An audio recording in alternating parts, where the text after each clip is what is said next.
अब डेमोलिशन से पहले मस्जिद की सफाई के दौरान पोस्टर और झंडे मिले, जिसे कब्जे में लेकर आगे की जांच की जा रही है।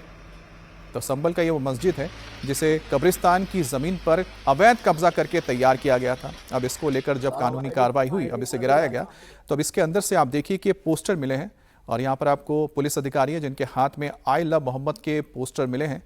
और इस बारे में अब आगे की छानबीन की जाएगी कि आखिरकार किसके द्वारा ये छपाए गए थे पोस्टर और किसके द्वारा ये झंडे यहाँ पर रखे गए थे। देखिए झंडे की भी तस्वीर आपको नजर आ रही है और ये जो चीजें मिली हैं इसको लेकर अब पुलिस आगे की कार्रवाई कर रही है कि आखिरकार कौन लोग थे जिन्होंने मस्जिद में ये रखा था, उनका मकसद क्या था। क्योंकि आप जानते हैं कि किस तरह से इन पोस्टर के जरिए समाज के अंदर एक द्वेष पैदा करने की कोशिश की गई थी। डिमोलिशन करवाने से पहले जब यहाँ पे साफ सफाई की गई है, जांच की गई है, तब पता चला है कि कुछ पोस्टर्स हैं वो भी मिले हैं। तो इसमें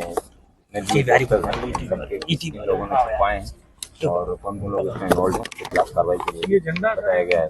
एक झंडा जिसमें जो किन चीज़ों में प्रयुक्त होता है, कौन यूज़ करते हैं, इसके बारे में भी जांच है, वो करवाई जाएगी और किन्होंने इसको छापा है या बनाया है इसके बारे में जानकारी प्राप्त की जाएगी। और उधर संभल में मस्जिद पर बुलडोजर एक्शन को लेकर सियासत भी शुरू हो गई है। संभल से सपा सांसद जियाउर रहमान बर्क प्रशासन के इस एक्शन पर भड़क गए हैं। जियाउर रहमान बर्क ने कहा है कि मुसलमानों के साथ जुल्म की इंतहा हो रही है। लाख कोशिशों, गुजारिशों और कानूनी प्रयासों के बावजूद संभल में मस्जिद को शहीद कर दिया गया। ऐसा महसूस होता है कि अधिकारियों ने आंखों पर पट्टी बांधकर एक तय निशाने के साथ कार्रवाई की है। बर्क ने सोशल मीडिया पर यह भी लिखा है कि मस्जिद के शहीद किए जाने के बाद पूरे गांव में गम है, दर्द है, मातम का माहौल है। भारत का संविधान किसी को भी कानून से ऊपर होने की इजाजत नहीं देता है। ये मुल्क किसी व्यक्ति, दल या सत्ता की जागीर नहीं है। इस पूरे मामले को लेकर सपा सांसद बर्क थोड़ी देर में ही प्रेस कॉन्फ्रेंस भी करने जा रहे हैं।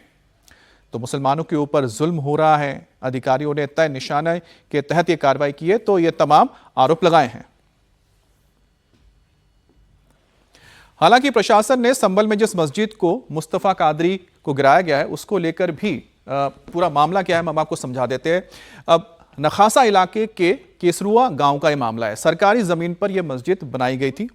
अब करीब 1200 वर्ग मीटर जमीन पर यह मस्जिद बनाई गई थी। यह जमीन किसकी थी? यह जमीन कब्रिस्तान की थी। आप जानते हैं सरकारी जमीन है।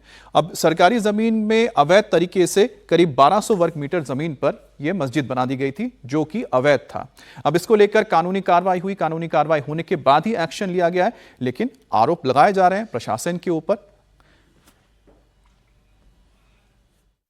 जमीन से अवैध कब्जे को लगातार हटाया जा रहा है। इसी क्रम में गांव केसरुआ में कब्रिस्तान की जमीन पर अवैध कब्जे की शिकायत थी, जिसमें तहसीलदार कोर्ट में बात दर्ज करके नोटिस जारी किया गया था। वहां पे सुनवाई के बाद कब्जे हटाने का ऑर्डर किया गया था, जिसके विरोध में अपील में जिलाधिकारी कोर्ट में अपील की गई थी। उस कोर्ट में भी दोनों पक्षों को पर्याप्त नोटिस देकर के साक्ष्य प्रस्तुत करने का अवसर दिया गया। उसके बाद सुनवाई की गई। सुनवाई में पाया गया कि कब्जे का कोई प्रमाण नहीं है और कब्जा सार्वजनिक जमीन पर बना हुआ है, अवैध है, अतः इसके दृष्टिकोण की कार्रवाई की जाए। इसी क्रम में डिमोलिशन की कार्रवाई आज हम लोग कर रहे हैं। सर के भी इस तरीके से जो कब्जे हैं, अवैध कब्जे हैं सार्वजनिक जमीन पर बहुत बार जाते रहे। निरीक्षण भी किया, देखा है, कुछ पोस्टर्स हम लोगों को मिले हैं आई लव मोहम्मद जिन पर लिखा हुआ है और बाकी अग्रिम जांच की जा रही है। झंडा भी मिला है, उसको भी दिखवाया जा रहा है। आगे जैसा भी जांच में प्राप्त होगा आपको बताएं। और हमारे साथ रुचि कुमार जुड़ गई हैं। रुचि, पहली चीज तो यह है कि जब यह मस्जिद अवैध थी, बनाई गई थी, उसको लेकर कानूनी कार्रवाई हुई, उसके बाद इसको गिराया गया। लेकिन दूसरी तरफ जो सपा के सांसद हैं वो सरकार के ऊपर ही आरोप लगा रहे हैं। क्या उनको ये नहीं पता है कि यह मस्जिद अवैध है?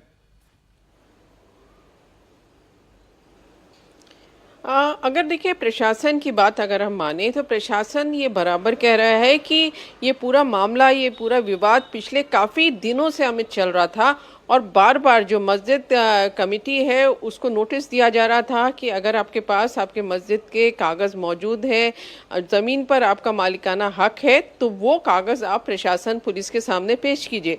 लेकिन जो मस्जिद कमेटी है वो कागज़ पेश नहीं कर पाई। काफ़ी मौका मिला, कोर्ट में सुनवाई हो रही थी, तहसीलदार कोर्ट में, डीएम कोर्ट तक ये मामला पहुंचा था और जब वो कागज़ नहीं दे पाए उसके बाद ये नियम के हिसाब से कार्रवाई हुई है। अब क्योंकि वो मस्जिद थी, वो गिर गई थी, तो आप समझ सकते हैं कि इसमें सियासत भी है और ये सियासत की वजह से ही सवाल उठाए जा रहे हैं। क्योंकि अगर मस्जिद पक्ष के पास जमीन के कागज थे तो उनको कागज अपने प्रशासन को देने चाहिए। अच्छा रुचि, जियाउर रहमान बर्क जहां पर कह रहे हैं कि मस्जिद को शहीद कर दिया गया है, दूसरी तरफ पुलिस के हाथ कुछ पोस्टर लगे हैं। आप जानते हैं कि वो ऐसे पोस्टर हैं जिसको लेकर पिछले दिनों हमने देखा था, विवाद भी हुआ था, समाज के अंदर एक द्वेष पैदा हो रहा था।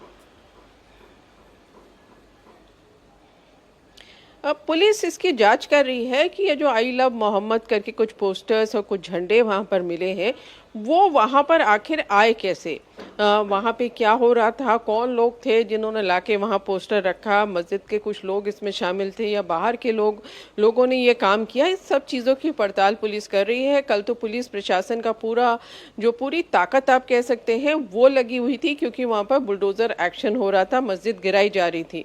तो लॉ एंड ऑर्डर ठीक रखना, गाँव में किसी तरह की दिक्कत ना हो, पूरा ध्यान उस पर था।